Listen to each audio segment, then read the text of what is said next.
Allah jama'a saurara wannan ziyara ce ta jaje saboda haka da girman gwamna da tawagarsa sun zo ne don su jajanta wannan ba fage ne na siyasa ko na ba a shugaba ne ya zo jajanta wa al'ummarsa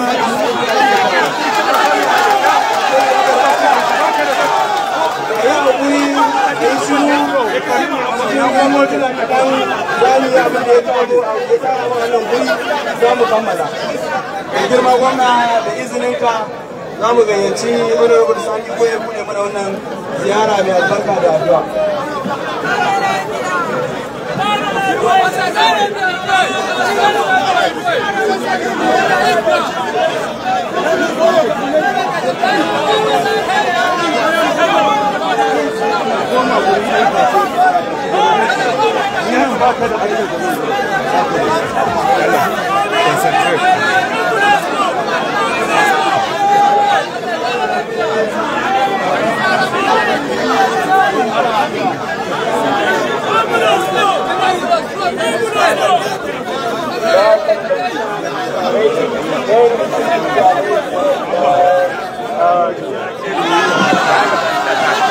Alhamdulillah, kamar yadda muke gani yau 20 ga watan Jun shekara ta 2025 wanda mai girma gwamna kwana biyu bayan dawowarsa daga ƙasa mai tsarki ya ga dacewar kwana ɗaya bayan dawowarsa ya ga dacewar ya zo wannan kasuwa domin yin jaje da ganewa idansa irin ibtila'in da ya faru da muhimmiyar kasuwan nan ta Farm Center wadda wannan gobara ta faru a yan kwanakin nan.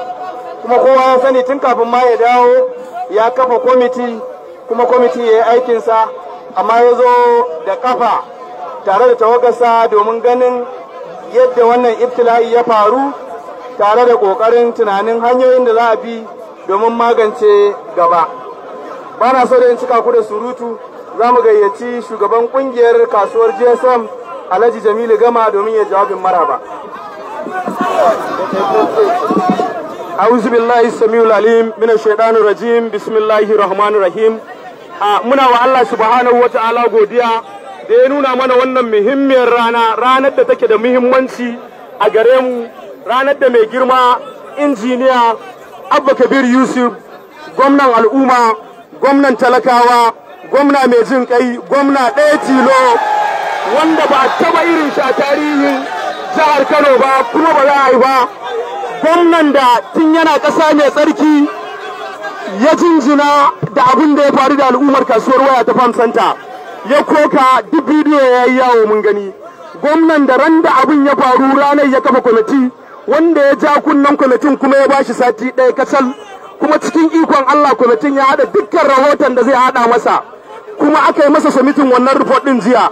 Mai girma gwamna, kamar yadda kake gani, kasuwar waya ta Farm Center kasuwa ce da take da plaza ɗai guda 26.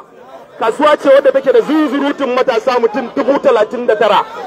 Ranka ya daɗe, kasuwan nan tun da ake a tarihi kasuwa ce ta 'yan kwankwasiya, kasuwa ce wadda bata taɓa yin wata jam'iyya a tarihi ba, kasuwa ce da ba za ta manta da kai ba, wanda kai ni kana ɗaya daga cikin wanda ya assasa kasuwar ɗan Fulani, ka ba da dukkan gudunmuwar da ake buƙatar a bayar. Cikin ƙanƙanin lokaci aka zo aka gina kasuwar ɗan Fulani kuma aka tare aka ba wa al'umma. Ranka ya daɗe, kasuwar waya ta Farm Center kasuwar ka ce, duka 'ya'yanka ne, mu ma 'ya'yanka ne. Ranka ya daɗe, kasuwar waya ta Farm Center na da buƙatu ƙwaya 2 zuwa 3. Allah ya ƙara ma lafiya, wannan golden chance muka samu da za mu faɗi buƙatunmu a gabanka. Ranka ya daɗe, kasuwar waya ta Farm Center yanzu kasuwa ce ta Afirka, ba iya kasuwar Kano ba kuma iya kasuwar Najeriya ba. Allah ya taimake ka, kasuwar waya ta Farm Center na fama da cushewar gurare saboda yawan da al'umma suka yi. Ranka ya daɗe, muna buƙatar expansion a wannan kasuwar. Akwai gurare na gwamnati wanda za a iya buɗawa insha Allah ta'ala, kuma a samu dubban al'umma su gaba da yin cin abinci, dama abin da kake so kenan, babu dare babu rana. Ranka ya daɗe, kan titin Zaria Road wannan kasuwa kullum sai an yi accident, wata ran a kawo mana wani an bige shi, wata ran mu tafi asibiti. Wannan kasuwa na buƙatar gada ta tsallakowa cikin ikon Allah, domin wannan hanyar ita ce nan hanya da yanzu ake shigowa kasuwar waya ta Farm Center. Ranke daɗe, a dukkan waɗannan al'ummar da muke magana babu wani mutum ɗaya da babu sama da mutum 100 a ƙarƙashinsa ko 30 ko wani abu mai kama da haka. Allah ya taimake ka, kamar yadda kake gani gurare sun ƙone gaba ɗaya, an yi asarar dukiya mai tarin yawa a cikin wannan gida, kuma alhamdulillah mun ji duk yadda hankalinka ya tashi. Babban matsalar ɗan kasuwa ranka ya daɗe shine a zauna, so yake ga shagonsa an gyara ya saka ko kujera ce da tebur wadda zai zauna insha Allah ta'ala ya ci gaba da gudanar da kasuwancinsa, don kar abin da yake hannunsa ya ƙare. Ranka ya daɗe, ranka ya daɗe, wannan 'yan kasuwa da suka yi asara sun yunkuro za su mai da ginin su, amma saboda kyautata wa gwamnati zato da kyautata ma zato da suke 100%, aka ce an yi magana, ana cewa kai magana suka ce wallahi sai sun jira ka dawo.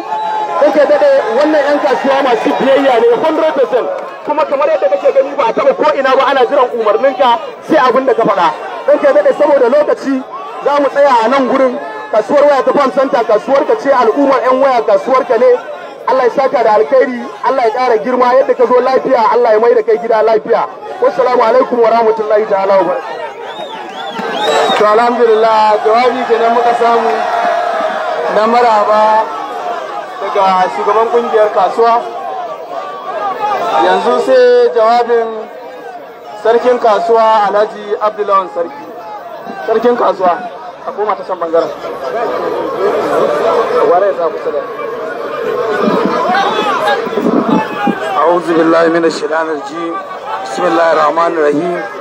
Muna godewa mai girma zababban gwamnan jihar Kano Abba Kabir Yusuf, gwamnan talakawa, gwamnan yan fansho, gwamnan ƙananan 'yan kasuwa da talakawa da ƙananan yara. Mune maka fatan alheri, kamar da yadda mai girma ciyaman ya faɗa, ya ce ana jiran umarninka ne saboda imaninka da karrama ɗan adam da tausayin na ƙasa. Shi sa 'yan kasuwa suka ce in za ka yi wata nawa sai sun jira ka dawo, saboda kyautata ma zato. Allah ya saka ma da alheri. 4+4 Allah ya saka da alheri.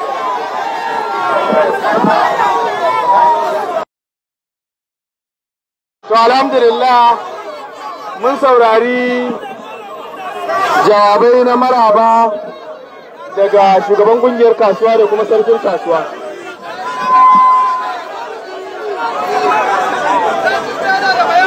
A wannan gaba tun da dama mun ce za mu yi ne a takaice, kuma za mu je kai tsaye. Wannan ziyara dai ta mai girma gwamna ce, kuma ga shi ga ku al'umma Farm Center dama mutane ne masu biyayya, masu da'a, masu neman na kansu. Waɗannan matasa ne dama kamar da kowa ya sani, matasan abba gida ne. Yau a wannan gaba ga ku ga mai girma gwamna. Assalamu alaikum wa rahmatullahi ta'ala wa barakatuh.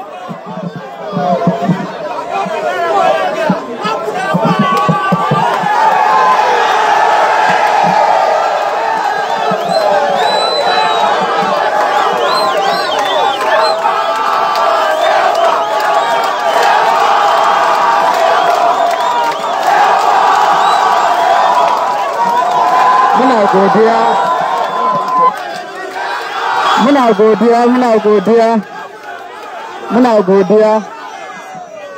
أعوذ بالله من الشيطان الرجيم. بسم الله الرحمن الرحيم. وصلى الله على النبي الكريم.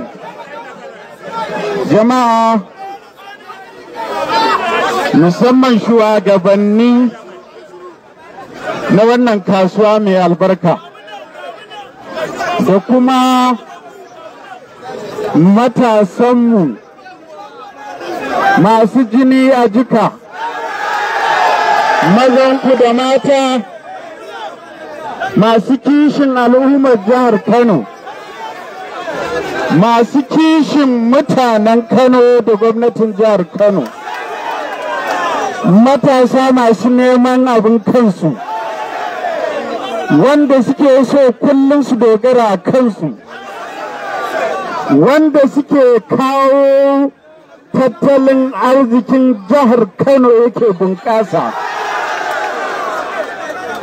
Sauran baƙi da sauran mutane musamman wanda suka rako gwamna, kwamishinoni masu ba gwamna shawara, SSD Head of Service, manya-manyan jami'an gwamnati da kuma magoya baya da muka zo da su, sauran al'ummar musulmi muna muku sallama irin ta addinin musulunci. Assalamu alaikum wa rahmatullahi ta'ala wa barakatuh. Kamar yadda mai gabatarwa ya yi jawabi, wannan taro na yau taro ne wanda muka zo domin mu jajanta muku, mu taya ku wato wannan iftila'i da ya shafe ku, ya shafe mu, ya shafe al'ummar jihar Kano. Mu yi muku jaje kuma mu gane wa idanunmu menene ya faru, sannan mu yi shawarwari da ku ta hannun shugabanninku me ya kamata gwamnatin jihar Kano ta yi muku, ta kyautata muku. Wannan iftila'i kamar yadda shugaba ya magana ya faru a lokacin da muka yi tafiya aikin haji na wannan shekara a ƙasa mai tsarki, kuma muna can muka samu labari wanda kamar yadda aka yi muku jawabi a wannan lokaci, da a ce mun kammala aikin hajji da a take zan taho in zo in jajanta muku, amma a wannan lokaci muna tsakiyar aiki, muna tsakiyar ibada, kuma gwamnan ku shine Amirul Hajj. Saboda haka nauyin da yake kan gwamna a wannan lokaci babu yanda zai ya baro wannan ƙasa ya dawo. Wannan shine dalili da ya sa muka yi waya muka jajanta muku ta hannun shugabanni, kuma muka yi magana da jami'an gwamnati musamman sakataren gwamnati da kwamishinoni da MDs wanda yake suna da haƙƙi a kan ayyuka a jihar Kano. Kuma muka saka kwamiti wanda kamar yadda kuka ji muka ba shi wa'adi na sati ɗaya a tabbatar da cewa an zo an ga wannan iftila'i yadda ya faru, an tattauna da ku, kuma a ba da shawarwari me ya kamata a yi, yadda yake in Allah ya yarda daga wannan abin gobarar da ya faru, in Allah ya yarda, in Allah ya yarda, in Allah ya yarda ba za ta sake faruwa a wannan gari ba. Kuma alhamdulillahi yanda na shigo da yanda kuke cincirindo a wannan guri, kuma kaso 95 matasa wannan abu ya zama wajibi akan gwamnati, ya zama wajibi akan gwamnati, kun ji ko? Ya zama wajibi akan gwamnati ta yi duk abin da za ta yi ta taimaka wa wannan kasuwa in Allah ya yarda. Dama dai wannan gwamnati mun san ku kuka zaɓe ta, kuma lokacin da muke yawon neman zaɓe muke neman ƙuri'unku mun yi muku alƙawarin rika musamman inganta harkar kasuwanci, musamman samar da kayan alatu wanda matasanmu masu neman kayan kansu masu sana'ar kansu za su ji daɗi. To alhamdulillahi rabbil alamin wannan abin yana nan kuma za mu fara ci kuma za mu aiwatar da shi a wannan kasuwa. Tun da muka zo muka yi sabuwar ma'aikata ta zuba jari da masana'antu a jihar Kano, kuma muka duk kasuwannin nan muka yi hukumomi muka ɗora musu alhakin su ne za su dinga gudanar da ayyukan kasuwanni. Amma wannan kasuwa ba samu an yi mata hukuma wacce za ta dinga lura da lafiyarku da walwalarku da jin daɗi ba. A wannan yanayi da muka shiga, kamar yadda shugaba ya yi magana, muna gode wa 'yan kwamiti wanda ba su ba mu kunya ba. Cikin kwana 7 nan cif sun kammala aikinsu, kuma a jiya da daddare na kirawo su har karfe 2 muna mitin, na karɓi rahoto duk abin da suka ba da shawara na yadda za a dinga inganta wannan kasuwa, yadda za a tabbatar an sama muku abubuwa na ci gaba. Suna bani rahoto na budewa sai na rufe, so da duk abin da suka faɗa suka rubuta dama ni tuni na rubuta shi ba abu ɗaya da suka yi. Ga sunan na gaya musu, na ce duk abin da kuka rubuta tun ina Saudiya na yi tunaninsa kuma na rubuta. Saboda haka muna yi muku jaje a maimakon gwamnan jihar Kano, a maimakon masoyin matasan jihar Kano, a maimakon gwamnatin jihar Kano, muna jajanta muku bisa wannan. Shigowa wannan kasuwa ya ƙara fahimtar da ni abubuwa da yawa. Ɗaya daga ciki shine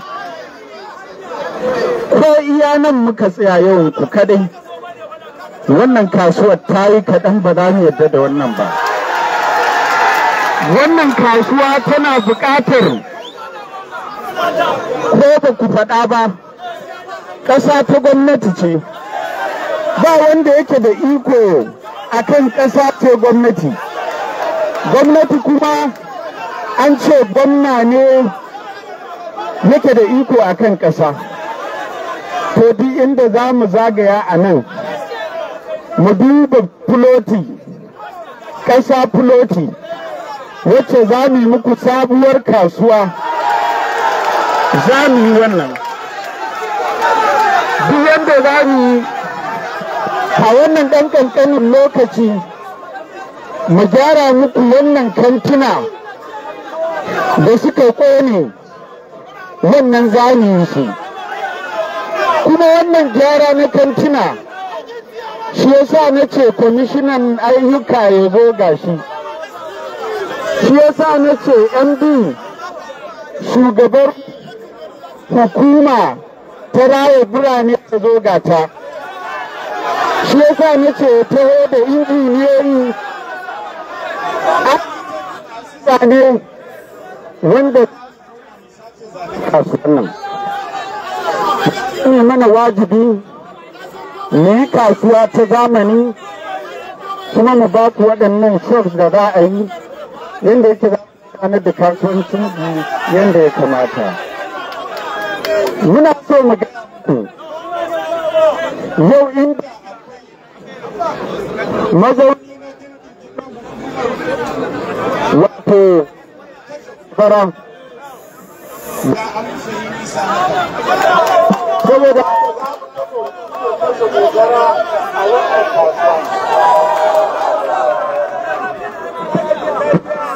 akwai mota wacce yana Saudiya na ce maza ta taho, za ku ganta sabuwa ce dal, ƙatuwar mota ta kashe gobara wacce hadda ɗaki a ciki hadda ofis a ciki, wacce wannan mota muka sayo ta muka kai ta gidan gwamnati saboda ta gidan gwamnati ta lalace. Wannan mota in kuna so a gobe ta zo, gwamna ya haƙura. In kuma kuna so gwamna ya aje wannan ya ƙara kawo muku wata, duk abin da kuke so shi za a yi a goben nan in Allah ya yarda. Na biyu, kamar yadda na yi magana, wannan kasuwa za mu fara aikinta a cikin wannan 'yan kwanaki kaɗan. Ba ma son kowane ɗan kasuwa a cikinku ya ce zai sa kuɗinsa a wannan gyara, ba mu yadda da wannan ba. Ko kwabanku ba ma bukata a kan wannan gyara. Ko kwabanku ba ma bukata a kan wannan gyara. Mu za mu zo da ma'aikata a gyara, a inganta, a mayar da su na zamani. Idan mun yi wannan rukuni, muna so wannan rumfar duk ta tashi saboda mu yi muku rufi na zamani mara zafi kuma wanda yake rike wuta in Allah ya yarda. Saboda haka daga wancan guri ya zagaye har ƙarshe za mu sa muku asbestos, ba kwano irin wannan ba, asbestos wanda yake rike wuta. In Allah ya yarda za mu yi wannan. Waɗannan gurare wanda suka lalace za mu gyara. Wannan wanda ba a rufa ba mu sani ba, za mu yi shawara tukunna mu ji na suwaye yaya za a yi. Abu na uku shine mun san akwai maganganu tsakanin 'yan wannan kasuwa da kuma hukumar KSF. Wannan abu mun ce ina MD na KSF shi ma ya zo, shi ma za a zauna da shi, za a daidaita yadda yake, tunda su ne su ma kamfanin gwamnati na zuba jari ko, to dole ne a zo a zauna a ga yadda za a kyautata muku daga wannan lokaci. Akwai fili na wannan Bank of Agriculture. Wannan guri na fahimci ana ta artabu a kansa, kamar yadda na gaya muku ƙasa ta gwamnati ce. Idan ya kama wannan fili mu shigo da shi wannan kasuwa, za mu shigo muku da shi wannan kasuwa. Kuma mun shigo da shi za mu gina muku wannan guri. Banda wannan akwai wani kutuddufi kwatami magudanar ruwa wacce take wancan ɓangaren. Ba na mantawa ina kwamishina, saboda so da muke yi mu taimaki matasa masu gyaran waya, masu sai da waya, muka zo muka kwashe kwatami, muka bawa dan kwangila aiki, aka shigo da bututu, aka dinga rufe wannan kwatami, muka dinga yin rumfuna ƙanana matsakaita irin waɗannan. Kuma kafin mu tafi sai da aka rabar da wasu, muka bar da wasu cewa a ci gaba a ƙarasa wannan aiki. Tun da muka tafi shekara 8 ba a yi wannan aiki ba. Za ku ga mun yanyanke wasu ofisoshi da gidaje wanda a wannan lokaci suka shiga inda ya kamata a yi. Wannan ma yanzu za mu ci gaba da shi, za mu yi muku shops mu rage muku wannan wahala.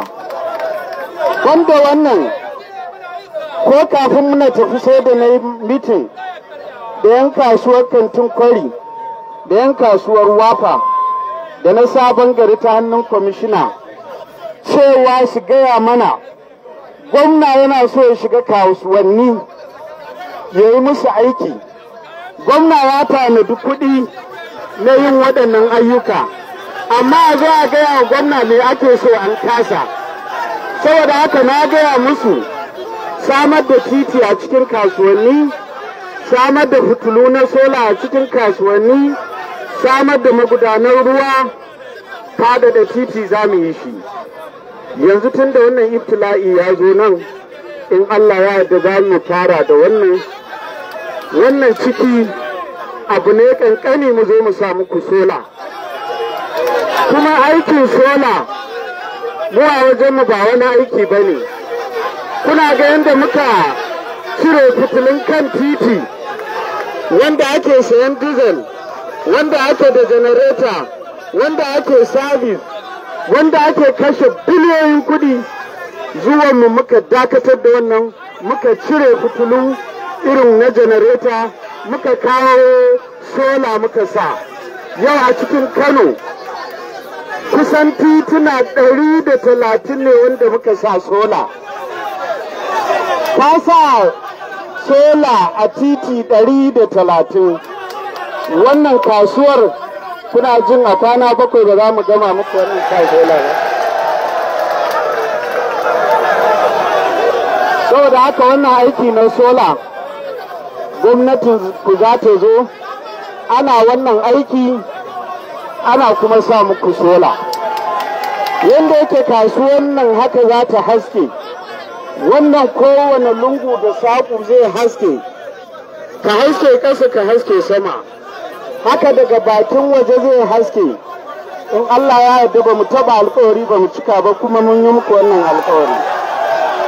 Wanda wannan akwai magana ta wannan babban titi wanda tun lokacin mai girma sanata Rabi'u Musa Kwankwaso aka ba da aikinsa. Tun da mai girma ya tafi wannan titi yake a lalace, in damuna ta zo duk mai bin wannan titi sai ya kusa kuka. Shekaru 8 ba a yi ba, yanzu mun zo abin da muka yi shine dan kwangilar da ya shekara 8 bai muku wannan aiki ba zai iya ci gaba da wannan aiki ba. Ko da haka mun gaya wa kwamishina a kwace wannan aiki daga hannun wancan dan kwangila, a zo a yi wannan tagwayen titin a gyara shi, a tabbatar an sa fitilu yana aiki. Na samu labari irin hatsarurruka da raunuka da ake yi wa mutane in an tashi daga kasuwa wajen cunkoso a wannan guri. Shi ma muna nan mun ce su yi zane za mu toshe wannan gurin yadda yake kowa ya tashi kamar a turai zai bi inda ya kamata, ba cunkoso ba tura mutane. Ina so in gaya muku abin da yasa nake muku wannan bayani saboda ku fahimta wannan shine lokaci da ya kamata ku san abin da gwamnatin ku ta tanadar muku. In kuka zagaya jihar Kano guri-guri za ku ga mun yi gadoji na tsallaka titi wanda al'umma musamman 'yan makaranta wanda ake kadewa muka yi musu tituna gadoji na tsallaka titi. In kun je hanyar Zaria tana nan, in kun shiga sabon gari mu muka yi, in kuka je kunna mu muka yi, in kuka tafi hanyar Gwarzo mu muka yi, in kuka tsaya a Rumfa College mu muka yi, in kuka tsaya a Sheikh Jafar mu muka yi. Yanzu ma muna da guda 10 cif wanda mun ba da kwangila za mu yi su. abin da mu da muke tunani ma wannan titin in har cunkoson ya yi cunkoso gada ƙasa za mu muku irin ta kazuga ta dinga wucewa ta wannan guri. Amma sai muka fahimta, sai shugabancin wannan kasuwa yake gaya mana kun fi son irin ta zamani ta tsallakawa wacce za mu fenti mu gyara ta. Saboda haka a cikin wannan guda 10 da muka ba da kwangila mun ɗauko ɗaya daga wani guri mun kawo ta nan yanzu za a zo a fara muku wannan gada. Ina so in gaya muku sanda muka ji wannan labari saboda fahimtar al'amuran mutane da muka yi muka tabbatar da cewa ma'aikatar wato kudi harkar kudi ta buɗe account muka ce a buɗe duk wanda yake so ya taimake ku ko wacce take so ta taimake ku ga account nan ta zuba kudi a san waye ko wace ce ya sa muku kudi in an tara muku kudi a zo a raba muku haƙƙinku ne ba ma buƙatar ko kwabo a cikin. Amma abin da ba mu yarda da shi ba shine a ce za a kawo kudi cash ko don lafiyarku ko don harkar tsaronku ko don a tabbatar da cewa an yi adalci ko don a tabbatar cewa ba a yi almundahana ba ko don a tabbatar da cewa kuɗi ba su shiga cikin tayif ɗin ruwa ba, to abin da ya kamata a buɗe account a ƙarshe a zo a baje muku daga wanda ya ba da kaza da wacce ta ba da kaza banki baya ƙarya. In kuka gani to sai fa a zo a zauna a yi ya za a raba me za a yi muku da shi. Wannan ma in Allah ya yarda kuɗi sun fara shiga cikin wannan account kuma gwamnatin jihar Kano za ta dinga yayatawa tana kira ga duk ɗan kishin jihar Kano ya zo ya zuba kuɗi ya taimaka muku a wannan lokacin da kuke bukata.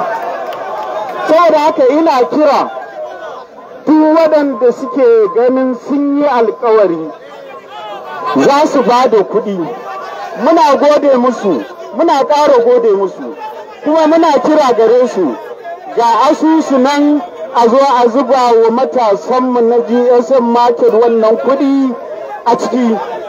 Duk wanda ya yi alkawari muna fata zai yi wannan. A ƙarshe saboda irin wani abu da yake faruwa gwamnatin jihar Kano za ta yi hukuma ta wannan kasuwa, domin wannan kasuwa ta fita daga wata ƙaramar kasuwa ta koma international market. International market kuwa sai da management, yadda muka yi wa Sabon Gari, muka yi wa Kantin Kwari, muka yi wa Singa, yanzu ma mun yi muku agency GSM market agency a jihar Kano in Allah ya yarda. Kuma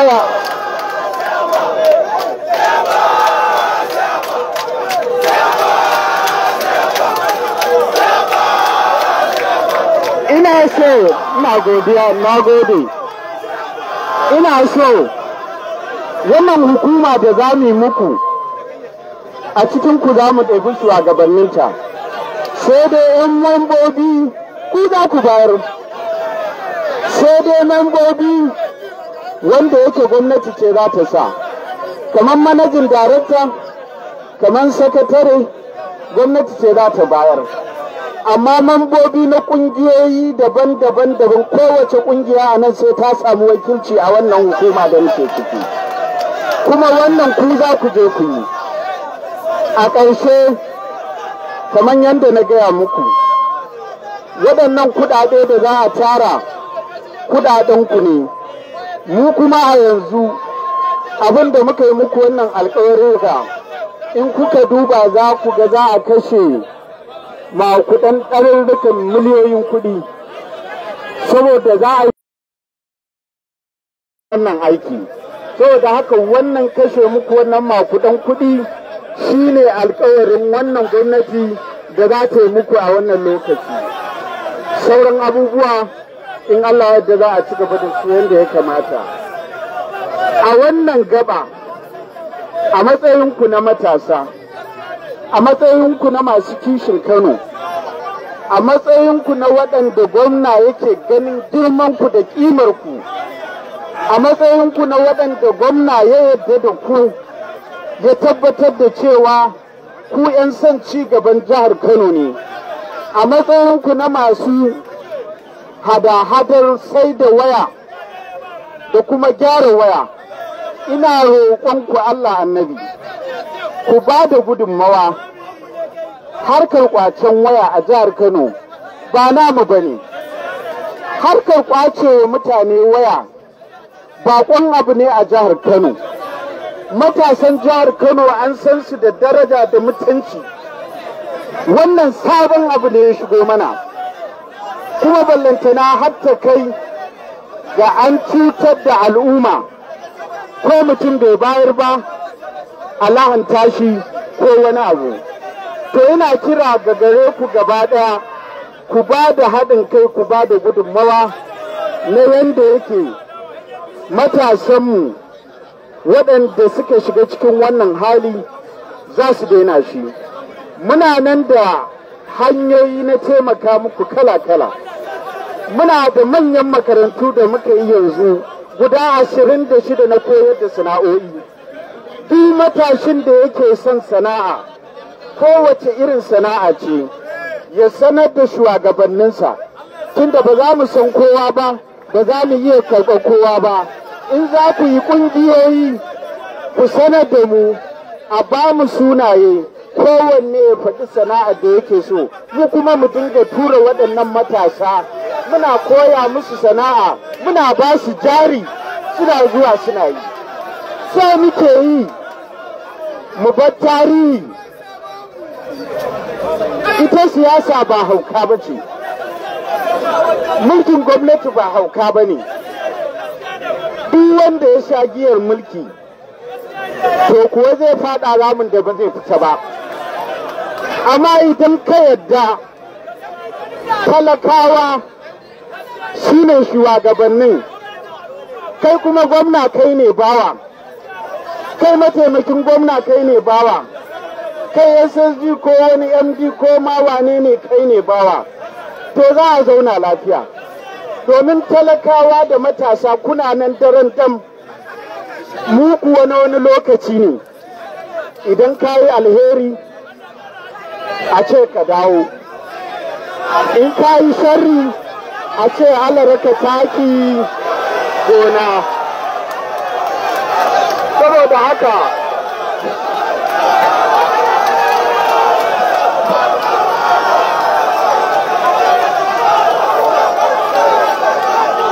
Saboda haka na gode.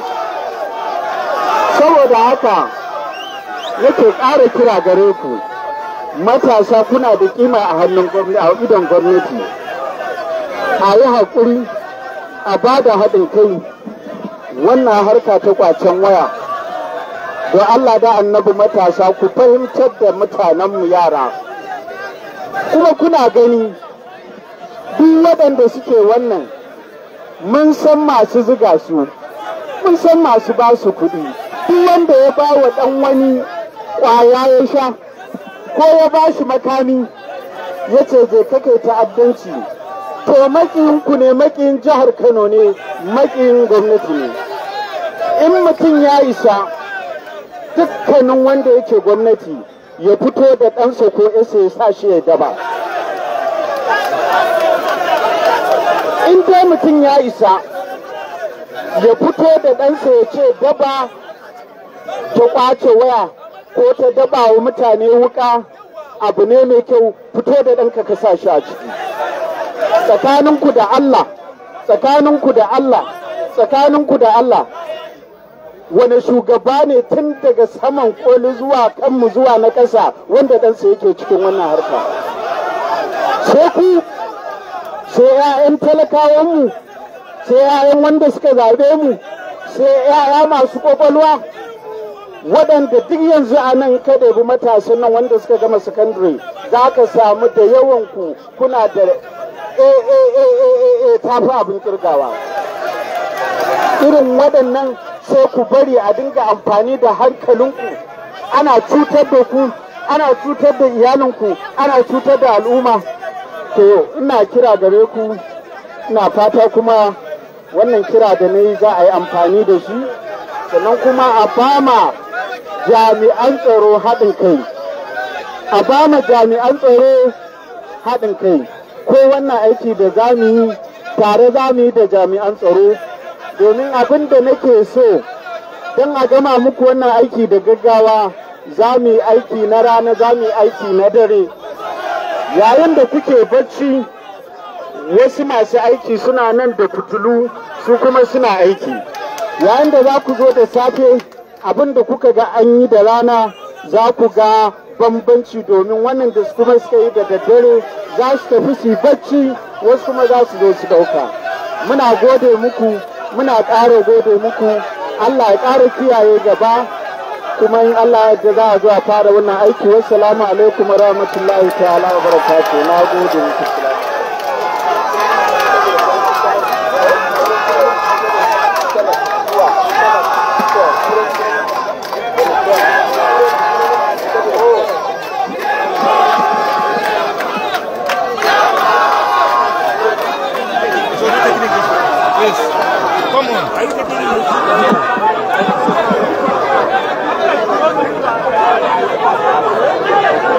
To an ce dan tofa da yaren turanci. A'udhu billahi minash shaitanir rajim. Bismillahir rahmanir rahim. Wa sallallahu ala nabiyil karim. SSG, Head of Service, Honorable Commissioners, leadership for the Farm Center, GSM Market, other invited guests here present, our children, ladies and gentlemen, assalamu alaikum wa rahmatullahi ta'ala wa barakatuh. Today, the 20th July. Today, the 20th of June, 2025, we are here as a team to sympathize with you over the recent unfortunate fire incident which occurred some time ago. This incident happened when I was away in Saudi Arabia for this year's Hajj pilgrimage. We are here today to sympathize with you, to share the pain of the losses, especially those that are in the trade of selling and repairing GSM. Let me see this opportunity on behalf of the good people of Kano State to assure you that government is going to do whatever it takes, whatever is possible, to ensure that we renovate the entire shops that were affected by this fire incident. You lost a lot of money, and by the grace of Allah, Kano State government is going to handle the full reconstruction of this market. As I was coming, I observed that majority of the businessmen here are our youths who are onto this business of selling and repairing GSM. The fire incident that occurred is the first of its kind in this market, and therefore we have to take serious measures to ensure that it doesn't happen again. Inshallah, we are going to establish fire service station at this market. We will provide all the necessary facilities. Modern fire service vehicles will be provided to you. At the same time, we are going to provide solar electricity to all the shops here present. We are going to construct a bridge, pedestrian bridge, to ease the movement of our youth, especially at closing time. We have a lot of things to do for you. And just yesterday, as I came back, I had a cause to see to the management of this market to iron out and passion out the possible ways of assisting you. And that was the main reason why we invited many government officials, especially commissioners in charge of works, in charge of land, and other heads of other prostators. I just want to seize this opportunity to appeal to all of you. Kano is your home. We don't have any other place in this country than Kano. And Kano is having the largest number of youths, having over 60% of the 21 million people as youths. And I'm happy to say all of you are very productive. 90% of you here present have one trade or the other to feed themselves, to take good care of their families and other siblings. I want to seize this opportunity to appeal to you, especially on the issue of pawn snatching, which is alien in our state. We have never witnessed a situation where our youths are involved in phone snatching, sometimes harming innocent people. And we are aware of those that have been instigating such a crime. We therefore want to appeal to you to desist from this untoward behavior. Our youths are respected youths. They are very productive. And we believe that we have a duty to protect you, to protect your property, and to protect the interests of all other kind of people as well as other residents. By the grace of Allah, we are going to do everything to assist you. We have over 25 empowerment institutes. All we need from you is to gather yourself, approach those in authorities that are responsible for the empowerment. And by the grace of Allah, we'll assist you, we give you training, and we will empower you in cash or in kind so that you can be productive to yourself. Let me also seize this opportunity to appeal to all of you.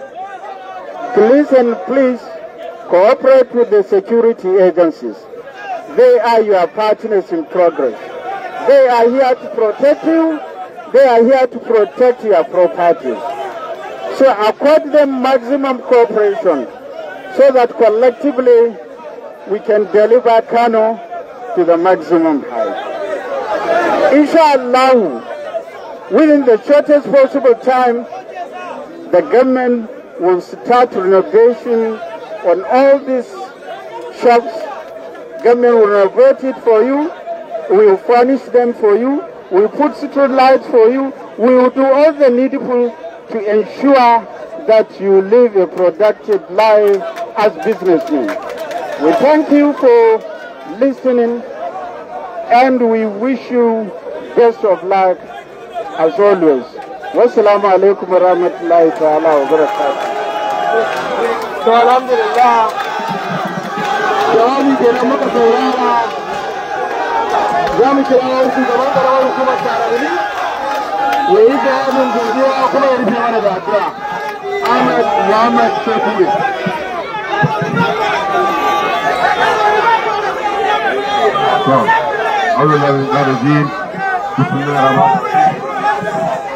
A saurara da kuma gwamna muna so mu ga godiyarmu da wannan ziyarar da aka mana.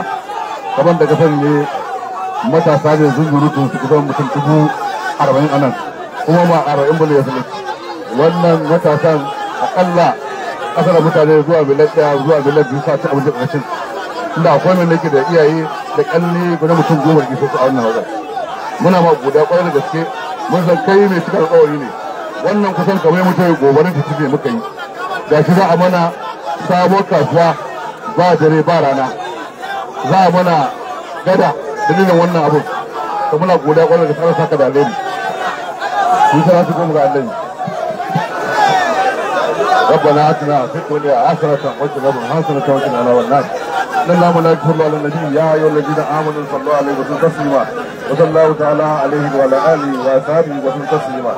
سبحان ربك عما يصفون وسلام على المرسلين والحمد لله رب العالمين.